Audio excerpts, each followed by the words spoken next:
You want answers? I think I'm entitled. You want answers? I want the truth! You can't handle the truth. Look at me, take a picture, it'll last longer. The mirror on the wall say I'm getting stronger. Hey yo, the mirror don't lie. If you want the truth, don't close your eyes. Hey everybody, welcome back. So, yes, the continuation, part 2 of the video from part 1, which was just a little while ago, and that is the truth about the ASI Air. So this is the actual, let's go over everything. What are the good things? What are the bad things? What makes things a lot easier? Okay, so let's now get into more of the kind of the pain in the asses, right? So we've covered the Wi-Fi and the connectability kind of just blows. But now let's look at the operating system and some of the issues I've got there. Okay, so here's the first kind of a sticky wicket that I don't like about it. You don't have the options for numerous setups, right? So if you're running two different scopes and you're changing between them, you don't have the ability to choose a profile. So if you're going between one and the other, so if I'm going between the ASCAR, I got to come in and change my main guide scope as well as the, the main scope as well as the guide scope. If I take this off and then I have to go back, let's say over to the CT, then I have to go in and change them. Let's just go down the list. So if you'll notice right now, my voltage input is 12.2 volts.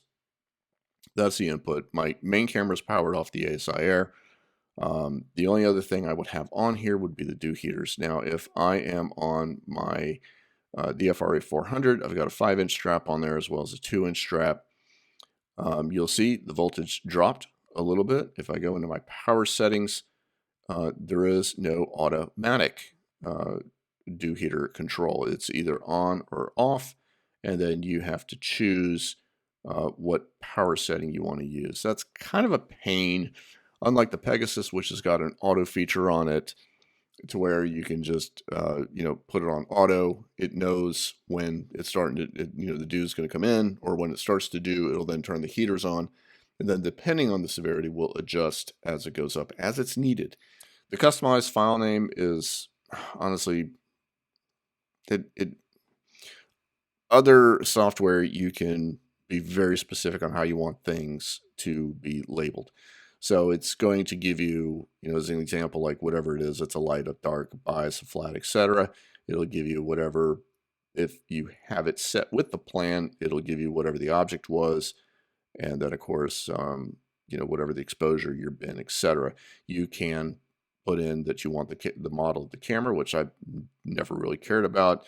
The gain, I've never cared about entering. The date, I do, but I don't like the particular format they've got loaded here. I like it very specific, which I can set into Nina.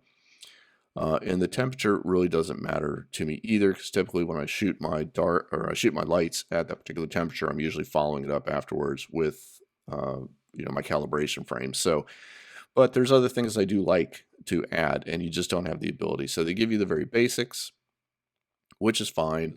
This number that you see here is not the same as what it was when I took it off of the FRA 400. So it doesn't understand the current position.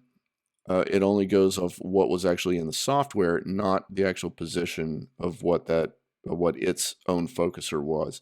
Other focusers, they tend to remember their position, but the reason why they remember their position, especially if you're running it through Nina or SGP, is because it interacts with its own software. So Optec has its own software, Moonlight has its own software.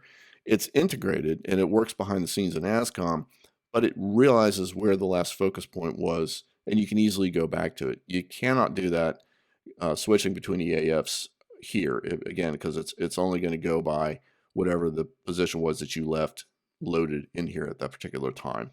The other thing I don't particularly like about this is when you do choose an object and you're putting it into play, you're only going to center on the object. You do not have the ability within the ASI Air Plus to actually do any kind of framing.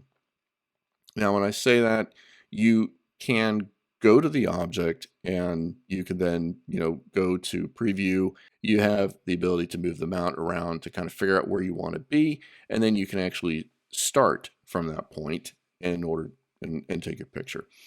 Where this becomes a real pain in the ass is if you are, whoops, not on live, if you are actually doing plans and you have multiple targets, let's say, that you're going for, you do not have the ability. So if you're using long focal length and you want to be specific on something, number one, you don't have a preview. It's just you're going to center on it. That's it.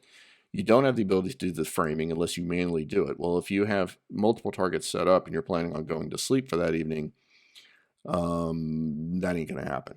You know, if you want to do custom framing, you would do an import, and then this is where you would actually paste in whatever the plan was that you pulled from Telescopius. I'm not going to go into how to do it. There's, I'm sure, plenty of videos are out there on there, but that's just kind of like one extra step that's sort of a pain in the butt. You should be able to do that from the ASI Air, in my opinion. Otherwise, the only way you're really going to do any kind of framing is going to be manually moving it around and then starting it from there. Now, you can also do, you know, I think some people were saying you cannot do mosaics. You can. You would have to plan the mosaic in Telescopius, copy the entire clipboard of the coordinates, drop them into here, and at which point it would then create multiple tabs all the way across. Typically, most ZWO cameras, you're not shooting bias. They typically tell you just to shoot flats and flat darks. They do not give you the option for flat darks. Is there a workaround? Well, yes.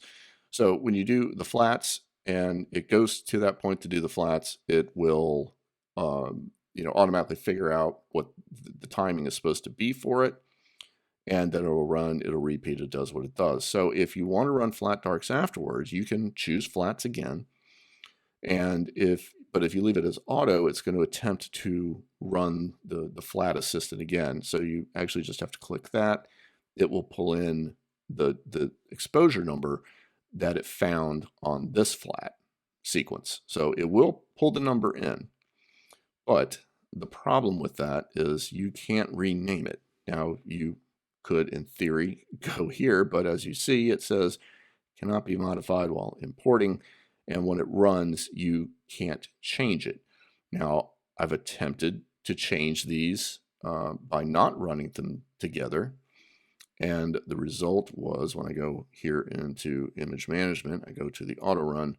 Here you see I have 60 flats. Well, there's actually 30 and 30. So there's 30 flats of an actual flat, and I tried to rename it for dark flat, and it did not take.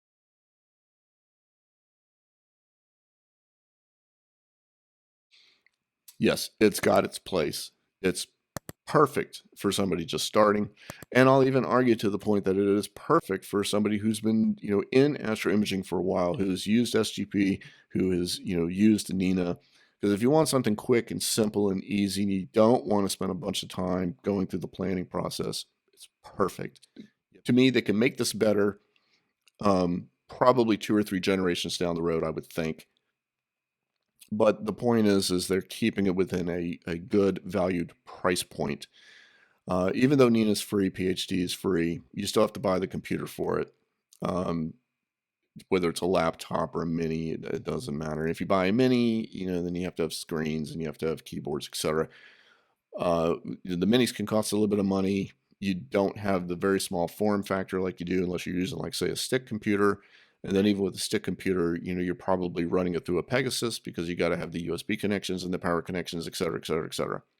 I would definitely suggest it at the point that they're at now. And they can only get better with it. And I hope that they do continue to work with, to work with us and develop their product more and, get it a little bit better. But, I'm not the head of ZWO. I'm not the president. I'm certainly not even on the board of directors.